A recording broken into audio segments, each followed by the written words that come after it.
Yep. All right, real live on YouTube.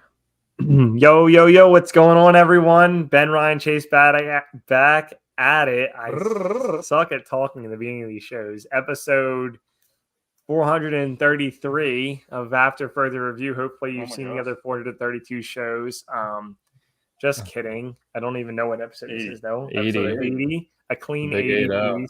So we got a packed show today. Obviously, NFL Week 2 was probably one of the craziest weeks that I can remember since I've started watching football. College football Week 3 was also great. We have some baseball updates to September check-in and a little splash in NASCAR to round it out. How you guys doing today? I am good. I just want to put out there, too, that I did the math for our January trip, and technically that would be episode 99 if we did 1 week all the way through. So we could always do we could just make that 100 somehow. It's not like the Apple iPhone went from iPhone 10 to 12 and 14. And just the thought, but I did. Yeah. I just looked at it and I was like, oh my gosh, it'd be 99. It's kind of funny. That's awesome. We could do our normal day is 99 on Tuesday, and then get together for an actual hundo. But anyway, sure. Yeah. So, yeah, I'm doing good. How are you doing, Chase? I'm good. Excited to recap all the fun sports action that was this past weekend. Yeah, and Ben, Rock and Ben, you missed the memo of football jerseys. Yeah. Was that 2 weeks ago, Chase? But that's a brand new jersey, Ben. Who Jet 17? Who is that? No one right now. Oh, no. Let's see it. Let's see the jersey. Come on, let's see it. Garrett Wilson. Is that a 17 Garrett Wilson? Yeah, the beginning of the year they had him on clearance since Garrett Wilson decided to change his jersey to number 5 at the beginning of the year, even though he was 17 the last 2 years. So took it on clearance, still on the team. So cheap way to buy a legit jersey. Yeah, you could definitely say he was more productive wearing number 17. Yeah, so far. Why did he? Do we know why he changed? I think it was his college number was 5. 5 was his college number. I don't know. There wasn't anyone that I don't think wanted 17. I'm not sure. The number 5 just doesn't. I'm a little traditional with numbers, though. It just doesn't seem like a wide receiver number to me. Anyway, I'm rocking this because the only other only other football jersey that's an adult one is the Jet Sam Darnold jersey. So yeah. Hey, that'd also be a great jersey right now. Yeah, 2-0. That's true. That's true. We'll see how long that lasts. Yeah, some good wins this week in the NFL, and some bad losses though, and some really bad losses. Yeah, we can just get right into it. Yeah. All right. So here we go. Each of us are gonna give y'all out there our biggest loss of week 2. There were so many upsets, so many bad losses. Yeah, some teams, Sam Darnold and the Vikings, Baker Mayfield and the Buccaneers, they somehow have it put together, but these other teams don't. I can get started for you guys right now because I'm still a bit hot over my second favorite team from last night. But my biggest loss of week 2 came on Monday Night Football, and that was the Philadelphia Eagles. Just an atrocious game. First off, coming in heavy favorites. First home game of the year. The hype's real. The stadium's into it. The crowd's rocking. Nick Sirianni's gotten all the players fired up pregame. They're ready to roll. What do? They come out and have just such a boring dud first half. Finally get a decent drive put together. Decide to go for it on 4th down. Don't get any points out of it. And that's not even the worst part. That's not even why it's my biggest loss of week 2. It's because of what happened in the 4th quarter. Yes, most sports, it comes down to the 4th quarter. But this sequence of events was awful. Let me just paint the picture for you. The Eagles put together a 9.5-minute touchdown drive into the 4th quarter, and then C.J. Gardner-Johnson, with the biggest play of his career on the next Falcons possession, stuffs Bijan Robinson 1-on-1. Bijan Robinson needs 1 yard, and tiny little ass C.J. Gardner-Johnson gets in there and makes the most crazy stop ever. With under 6 minutes to go, the Eagles have the lead and they have the ball, and then they end up getting more points on it. So now all they need to do is have Vic Fangio, who's been a 21-year defensive-minded coordinator who has figured out and seen everything, stop Zach Robinson and Raheem Morris, rookie head coach, rookie offensive coordinator, and a ruptured Achilles coming back still, Kirk Cousins, from driving down the field in a minute and scoring a touchdown. And that's what they let happen. Completely unacceptable. I know as a Cowboys fan that Sunday game against the Saints, that it was horrible, right? It was horrible. But the biggest loss, this cannot happen. You go down to Brazil and have a wild game against Jordan Love and the Packers. You come out the win. Yeah, it's all this fun. You get 13 days of rest. And you have the home game. Completely unacceptable. And that's my biggest loss of week 1. I like it. Yeah. Definitely agree with all the points. Well, that was a good one, Ryan. I'll go next here. I went a different route, and I went with the Colts. They lost 16-10 against the Packers in a game. Look, the Packers executed really well, but let's be real. Malik Willis should not be able to have a turnover-free game and just have that good of a QBR, which it wasn't even great, but still, he had a efficient game. He did what the team wanted him to do, and the Colts were not able to stop them. And then you got Anthony Richardson, who just does not look competent right now at quarterback. I mean, he's had flashes of brilliance, but he's not an efficient passer right now. He's not super accurate. And they didn't really run the ball much all game for such a close game. They had 18 total rushes, 4 of which were Richardson. Jonathan Taylor only got the ball 12 times, and he ran for 100 yards. Why is he not getting the ball more in a one-score game?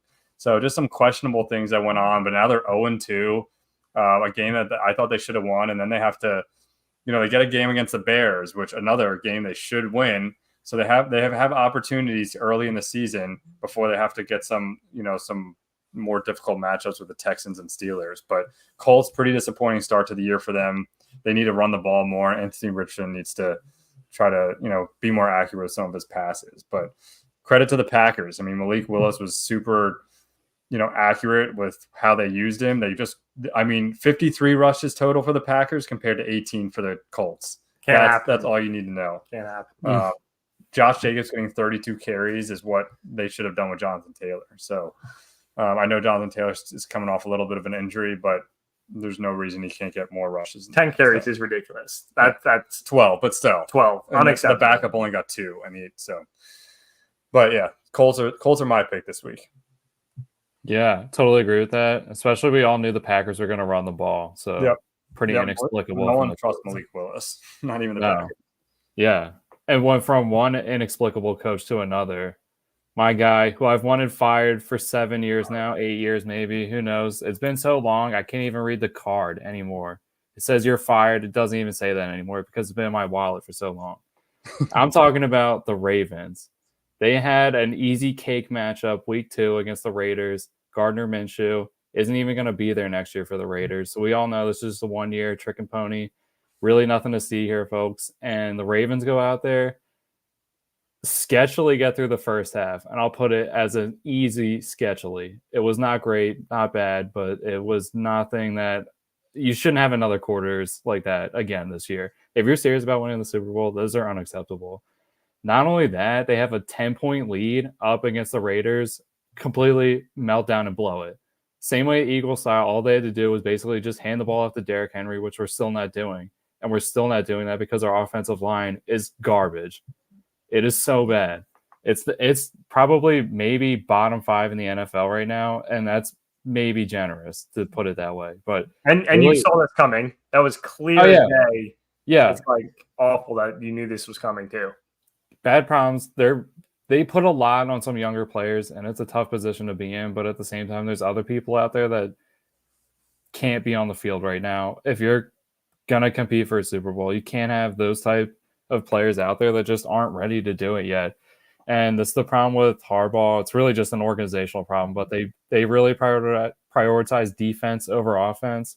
I get it, but there's times where they've been spending on defense when you could have been spending on an offensive lineman, or at least putting it towards one, and it would really come in handy right now. It was crazy that the Ravens used to be such a running offense, and now they can't do it anymore. And you look at their lineup and you say that they probably should be able to. They should be able to break off some runs.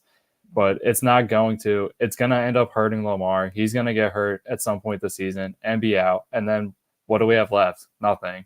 And it's the same thing with the Sixers. You can build around Embiid so much, but you have to go out, really swing for the fences, make a big move, have your big balls out, and make it count.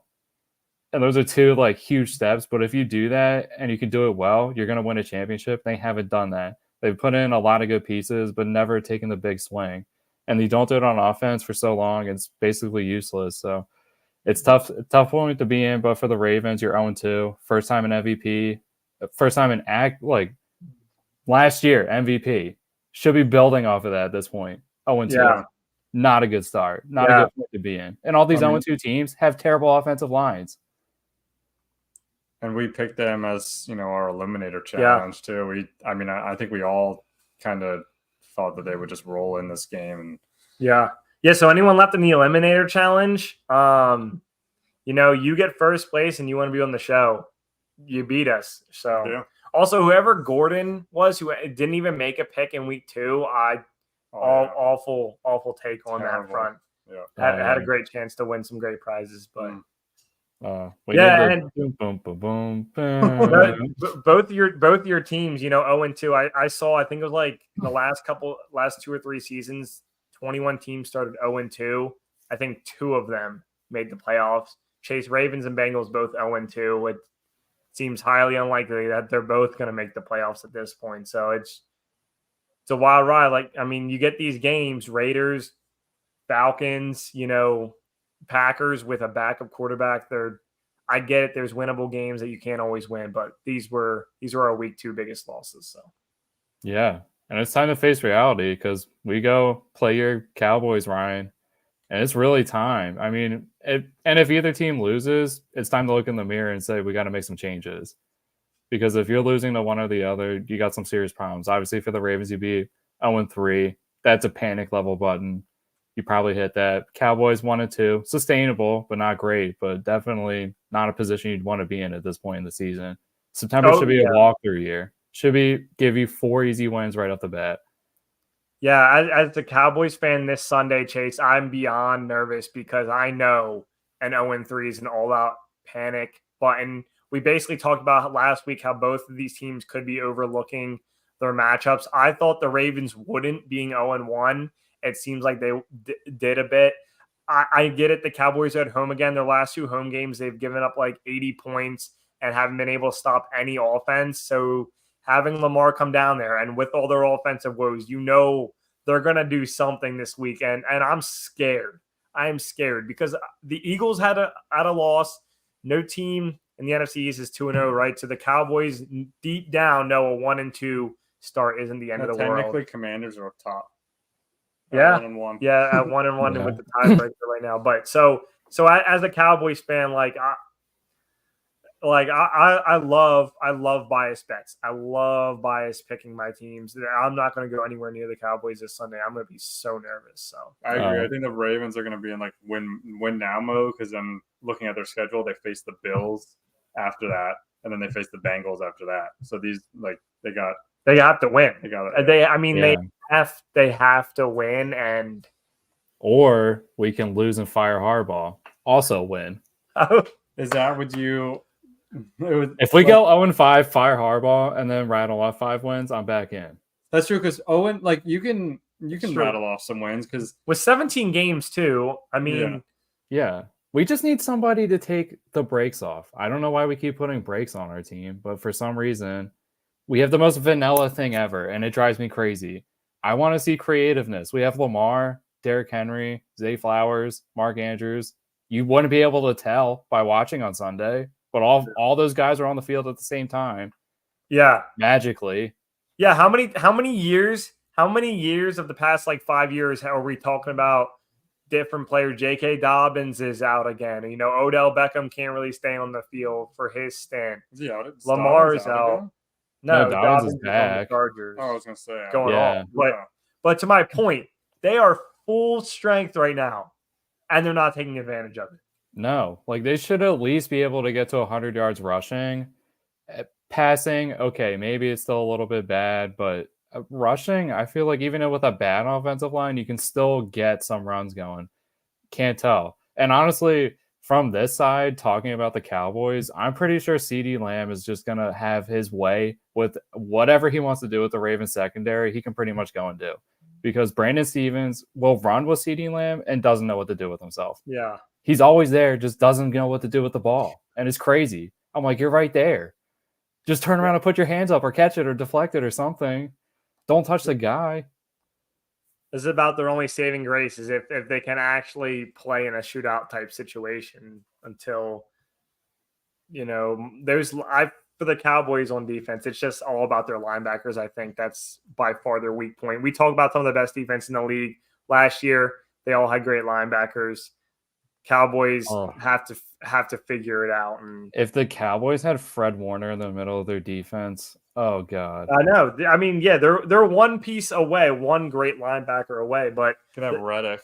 So they're not. They're gonna Reddick just sitting out, just sitting out right now. But yeah, we'll see. But it was a crazy week too.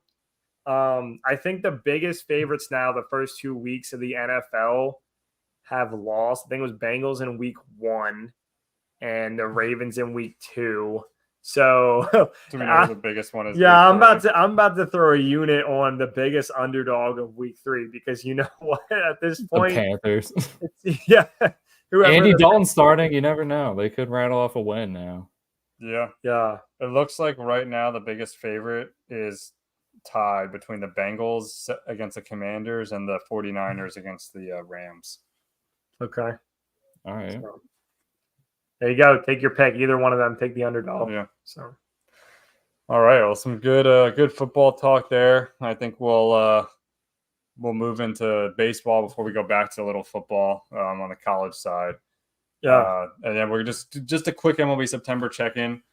We didn't talk about it last week or two just because football's starting, but as we're getting closer to the end of the season, just want to talk briefly Mets. We got 12 games left.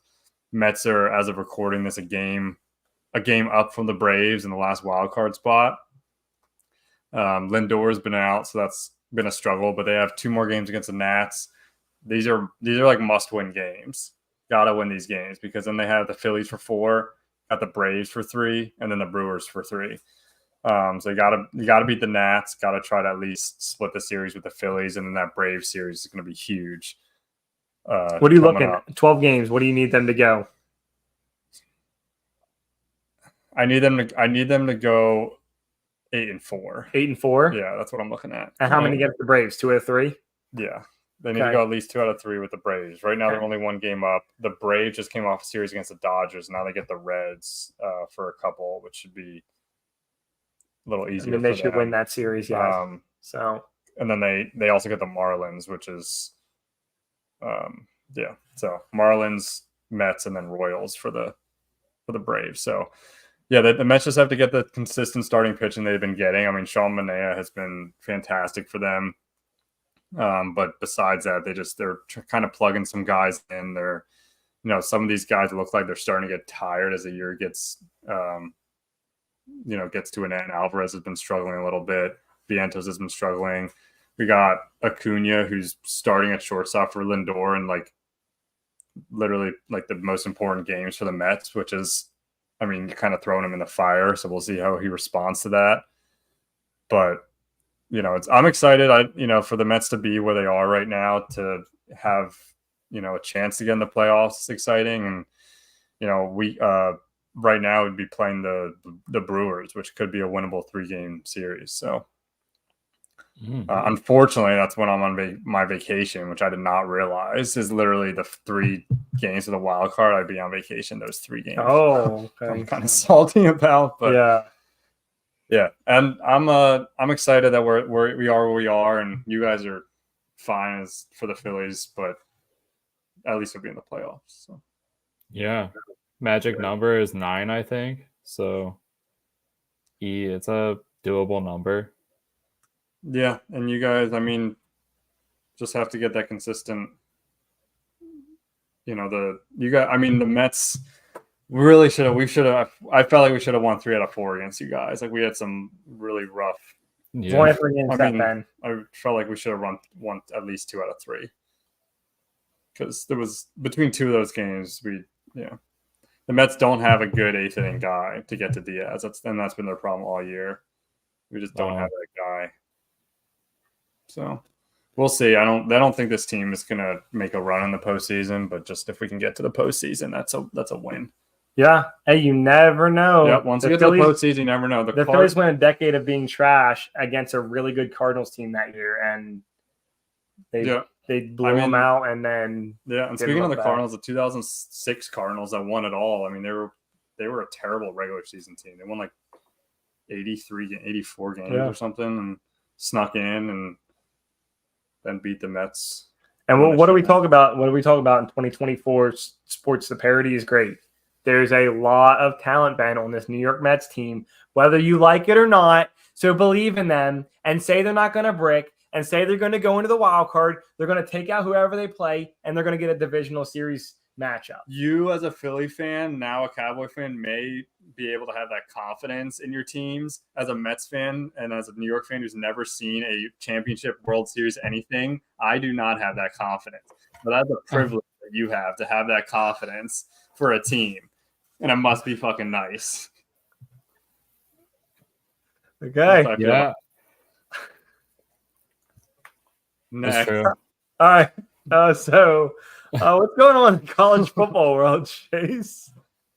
Yeah, college football week 3. I think we're really starting to learn about who the good teams are and who the bad teams continue to be. One of those teams for certain is Florida State. And I can't blame a lot of Florida State on their problems. They did lose a ton of people last year, and Jordan Travis was a little bit better than maybe we thought at the time. So that's a tough one for them. But to start off the year 0-3 is not a good look, and it's could possibly just keep going downward from there, which is a tough spot to be in. Really, Penn State was off, so that was we didn't have anything much going on there. Notre Dame came back, pantsed Purdue, which is about a week too late. I don't feel like anyone cares about that game anymore now. I know. Yeah. If they beat USC, then we can talk. But yeah, if they beat USC, we'll see. You still have that really questionable loss, though. And that was really just a concentration loss, I think. Nope. I feel like I'm not a huge Notre Dame fan, but I feel like they always flirt their way into like the top 10 range. And this year that'd be a playoff spot. And this year that'd be a playoff spot. So, I don't know. I think there's sometimes questionable rankings with them throughout the years, but it's hard because they're not in a conference, right? So, yeah, they get the benefit of the doubt, and it's going to be hard for them in the playoff now because people who do win the conference get the automatic bid. So they're going to kind of be a little bit of a wild card team, maybe shaft somebody else, we'll see. But yeah, it could be sketchy there with them. I really like that, by the way. Like, I like how March Madness does, no matter how good your conference is, you automatically get a bid. Feel like college football, they should have done this like 5 to 7 years ago. Could have maybe saved like the Pac-12 or something, but it's a great way to do it. Like March Madness, like these teams, these no-name teams every year come into the postseason. You get to see some great players, some great seniors, and sometimes some great wins. It happens. So the way the layout is, it's great. But you're right, Chase. That doesn't favor necessarily Notre Dame as much as it did in the past. Yeah, and it may convince them to eventually join a conference. But yeah, and like you were saying, the Pac-12 did get a couple people from the Mountain West to come over there. I think we got Colorado State, Boise, San Diego State, somebody else. But so they're slowly coming back. It's not great, but the biggest thing is just keeping the rivalries too. But another game that did catch my eye, Bill O'Brien, if you don't know, he's coaching Boston College right now. He's got them ranked. Maybe not after this week. I haven't actually checked, but he was 24 last week, taking on number 6 Missouri. Had a fight on his hands there for a little bit, although Missouri finally prevailed. They're going to have a couple people get drafted. Luther Burden III, he's a wide receiver. Get to know his name. He's going to be a guy who gets called in the draft next year. Maybe helps your team out. Maybe he's a guy who destroys your team next year. We'll see. But really talented, and it was almost a thing of Missouri's so talented, it's a matter of time in this game, and it ended up being true. They finally came back. But Boston College, they have some big wins. They took down Florida State, so they could be a team that's just maybe one of those scrappy ones, especially from a loaded ACC conference. I mean, it's a tough conference there, but that was definitely one of the games that stood out to me. And I got to see a good amount of the games. Got to give my boys from Tulane a good shout out. They held their own against Oklahoma for a while. 2 straight weeks, though, they've had just something go haywire late in the game where the score isn't really reflective on how it was going. But they held a lot of punches against Oklahoma, and Oklahoma's explosive. They got a lot of people, and they have a really tough matchup this week against Tennessee. So that's probably the game of the week for certain. It's the 7:30 game. Everyone's going to be excited for it. If I don't know where College Game Day is, but if they're going to go somewhere, it's probably going to be there because that's a real. I mean, it could be potentially an eliminator. Tough schedule for Tulane. Yeah, Tulane, they come out hard. You got to give them credit. They had Kansas State, and maybe people underestimate Kansas State. They're a tough squad. They always are. They're ranked, and their quarterback could maybe get some Heisman considerations. But yeah, I mean, for just being a little school and coming up there, and at last weekend going in, they had the second best odds of like group of 5 teams behind Boise State to make the playoff. And I was like, that's pretty high praise for a team that doesn't have a whole lot going for them. Their quarterback, who they're starting, they didn't even know was going to be starting for them. They kind of just won it out of camp.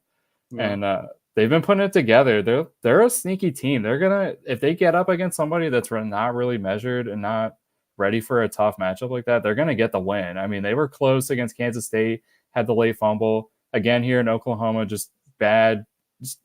It's a play you can't have happen against a team like that, but they were playing pretty good 50-minute football for a while there. So got to give it to them. We'll keep an eye out, and we'll see. Depending on the matchups, there might be a pick that we like with Tulane. So yeah, I mean, we gotta have to look over their schedule again. Yeah. Update from the boys from Hawaii. They went to Texas, played Sam Houston. Not so great. It's gonna be a long trip home to Hawaii, but they're coming off a bye week and coming off a tough UCLA matchup. UCLA is also garbage, so not really a great loss there either. But is that still Chip? Is he still chilling? No, he's offensive coordinator at Ohio State now. Really? Yeah. Know that. Yeah, that was a power move. It was crazy. Actually, UCLA, they had a true freshman last year, Dante Moorestar, for them. Yeah. I didn't think he did half bad. He actually ended up transferring to Oregon to sit behind Dylan Gabriel, I guess to get the job for next year. But so Chip Kelly left. He didn't want to deal with recruiting anymore. He said, F this. I don't really care about that. Is that like a step up, head coach of UCLA to offensive coordinator at Ohio State? I guess so. And apparently in NCAA 25, that is a big step up. It is definitely a job upgrade. Okay. Yeah. But so UCLA, not so good. They lost to Indiana. But that brings me to another point for this weekend. Matchup, Big Ten matchup. Dylan Raiola, we hate him. He looks too much like Patrick Mahomes. They should just make out, get it over with. Yeah. He's going against his first, I think, real tough test against Illinois. They're a ranked ball club, 24 in the country. Illinois got some big wins this year. They played against Kansas, and Kansas was ranked. They beat them. Not too big of a deal, but Illinois is probably a team that I even overlook in the Big Ten. They always seem to gather some talent. They had Devin Witherspoon get drafted by the Seahawks. I know he hasn't been making a whole lot of name because he's been hurt, but he was a top 10 pick out of Illinois. So that could be a tough matchup for Nebraska. I'm just going to touch on some other matchups real quick. USC versus Michigan. If USC is worth anything and they want to keep their spot, they should actually steamroll Michigan. They should make it look even easier than what Texas did to them. Arizona State versus Texas Tech. Got some an unbeaten team and Arizona State. I think it's going to be a good matchup. It's Big 12. It's in the 4:00 window. Nobody's really going to be paying attention, but it could be a definite shootout. Utah versus Oklahoma State. It's a pretty big matchup. Also in the Big 12. Number 12 versus number 14. This is a huge game early on for the Big 12.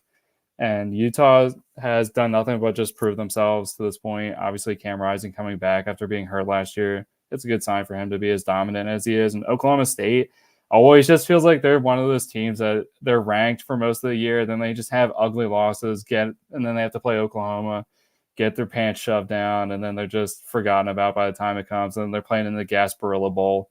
No one cares. And they don't even cover 14 or something like that. So. Yep. that's Oklahoma State in a nutshell. But they have a big game. If they're going to prove it, this is the year. Then they can take down Utah. And then, like we mentioned earlier, Tennessee versus Oklahoma. It's a night game, national game. Nico Amaleva is huge. He's 6'4", 200-something pounds. He's a gigantic man playing quarterback for Tennessee. Wow. Yeah, Nick Saban talked about him. And I really – oh, by the way, I've been watching trying to get more of Game Day in with Nick Saban this year. Really interesting points that he makes. And, like, a lot of – it's hard because a lot of the times you would see him going into this year. He was a coach and he would really keep it guarded, close to the vest, whatever, give you the answers that you want.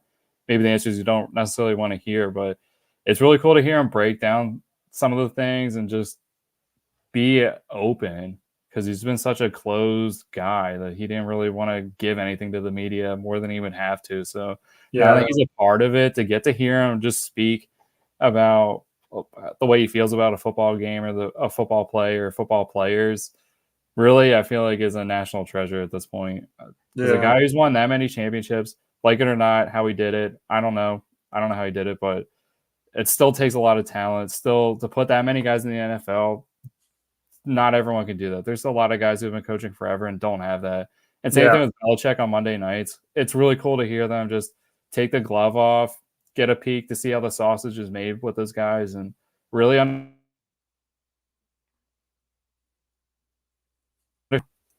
because they came up coaching together, Saban and Belichick, they're really good friends. And it's just neat to see them both in roles where they can express their football knowledge. And I feel like it's a real benefit for fans of football to get to hear it.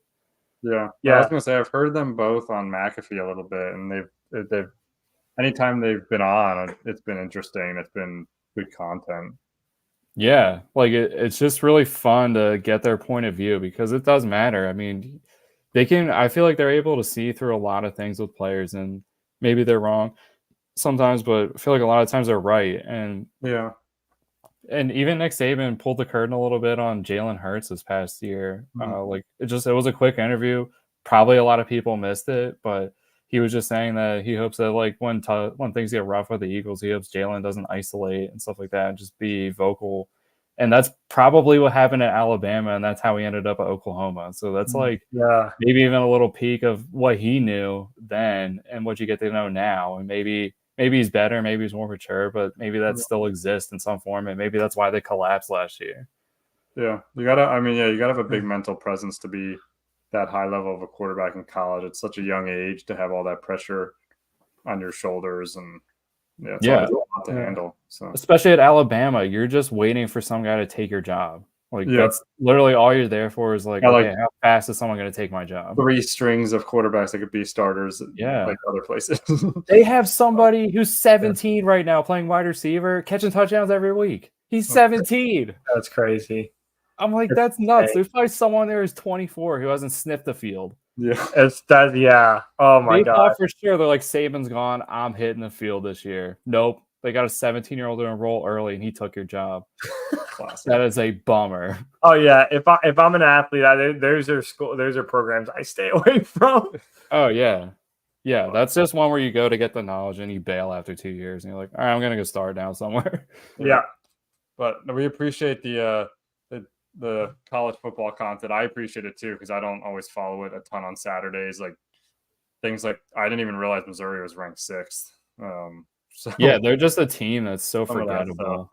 Appreciate that. Great content as always. And I think as we kind of wrap it up here, Chase is just going to touch quickly on NASCAR, just shake up as we get into, I think, this big weekend coming up too, but some things that also happened. Yeah, this weekend coming up is a big one. It's the cut for final, to make it to the next round of playoffs. So, and it's really going to mean a lot, because all the guys who were racing last weekend took a dump. If you were a playoff racer last weekend, you had a target on your back for some reason, and all of those guys had trouble.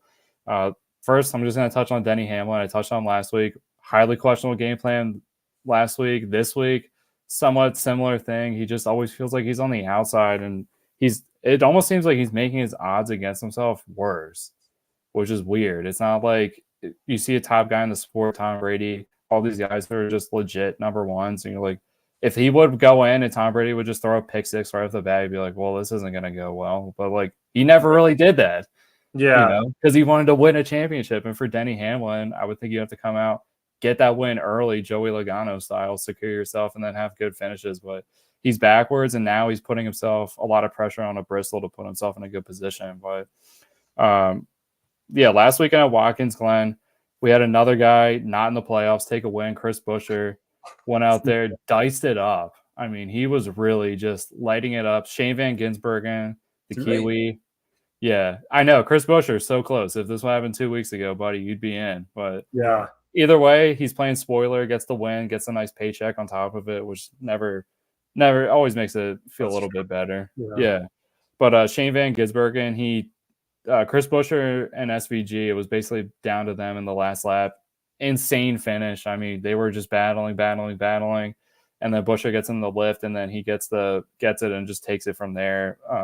2 corners away, basically, since it was a road course. But yeah, it was a really tough weekend for the guys. Not an easy one for anything. I mean, Kyle Larson again just tangled up early. What are you going to do about it? Ryan Blaney, this is 2 out of 3 weeks where he didn't even make it past 2 laps. And just not even his fault. Not even his fault. I mean, it's unbelievable for him. It sucks if you're a real Ryan Blaney fan. I feel for you. I feel like he's still a talented driver. Don't count him out, especially going into Bristol this weekend. But just going to touch on the playoff standings real quick. Joey Logano's number 1, 12 points. Obviously with the win, he locked himself in over everybody else. Our guy, Christopher Bell, number 2. Like that position he's running in. Doesn't seem like he should be that high considering where it's been, but he's been able to get good finishes amongst all the chaos, kind of keep himself out of being, in the spotlight per se. But, he's there. And really outside of that, it's just pretty much all the same players that we've had in the playoffs. I will have to say William Byron, man, his season went from he couldn't not get a win for racing. And then now it seems like he can't get himself around the track, same way as Blaney. He just got tangled up, blown out. There's been a lot of times where he's just been a victim of just collateral. So, tough race for him. I really felt for it. I was like, from the way he started out this season, I mean, he was tied with Larson for a long time with the most wins. And then Christopher Bell got himself up in there. And then Kyle Larson obviously did his thing. But yeah, it was a tough one. But, it is year, so it's the first time they've had a real course in the playoffs, and I feel like it delivered. I was a little skeptical, to be completely honest, going in. I was like, this could be not a lot of action. Totally not that. So much action, it was insane. It was really just action packed the whole entire time. So this weekend we got Bristol.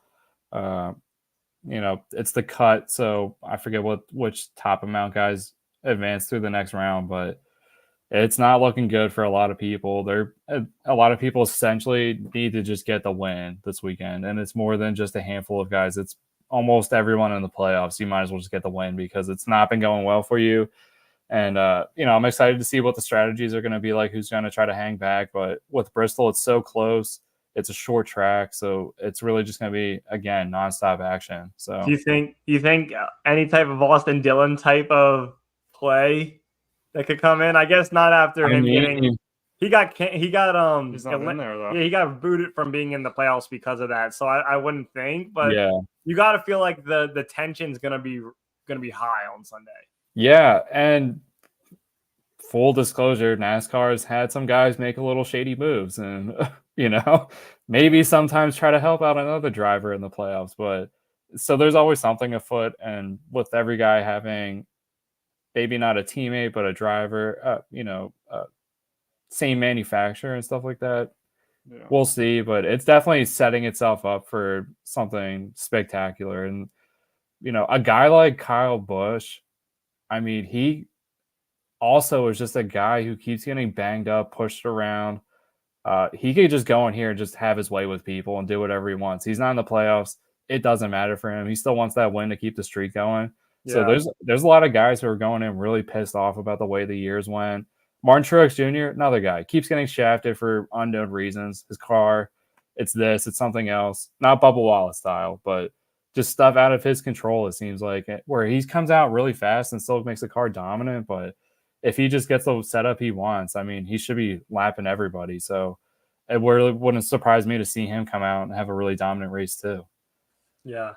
Yeah. Real quick, Chase, I just want to, because I mean, just thinking about your sports right now, obviously Saturdays you get to watch college football all day and then UFC at night. What do your Sundays look like? I mean, you love baseball, you love football, NASCAR's in the playoffs. Yeah. What's going on in Chase's living room on a Sunday? Yeah, so we usually got red zone going. I can't commit myself to a full Ravens game. That's enough torture already. So we just go straight red zone, and then second TV is a flex. Either we'll just go NASCAR depending on the time.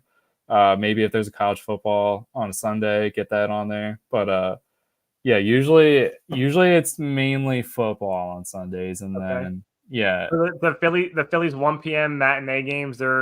Yeah, Phillies matinee games. No, they're getting the can. No, They're NBA Sundays. No, I'm honestly ashamed to say that because there's been a lot of records broken. I feel like I should have been witness to this year.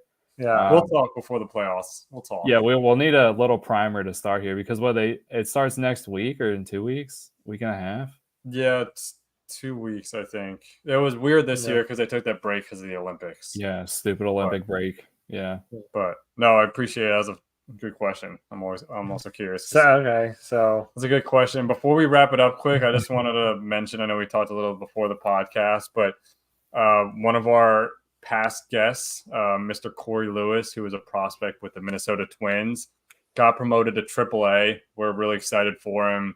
I think it's for the playoffs specifically, but he'll probably get a start there or at least pitch a little bit. But he finishes a year out in the regular season with a 2.43 ERA across the 3 leagues. Ridiculous. Unbelievable. He's got now a career 2.46 in the minors over his first 2 years. So we're looking forward to watching him progress and hopefully seeing him in the major leagues next year. So I just wanted to give a shout out to Corey and just how good he's been. Yeah, he's gotten it out. He's still only 24. He's battled some injuries. I know last year into this year, he wasn't even pitching a whole lot. But when he's been on the mound, he's been super consistent. Obviously, everyone knows he's got the knuckleball, but he's a lot more than that. He told us that when he was on the show. He's been proving it this entire year. Definitely much deserved, Corey Lewis. Shout out to you for getting the call up to AAA, and we'll be watching your start here soon. Yeah, definitely big fans over here. Yeah, well, we appreciate everyone for listening, for watching, however you're tuning into the podcast. Another fun one, episode 80. Keep grinding them out every week, and we will see you guys on the next one. Yeah, next Tuesday, 7:30 p.m. for when I introduce the show, bumble my words, and then forget what episode we're on. So make sure you don't miss it. 81 coming up soon. All right, for Ben, Ryan, and Chase, we out.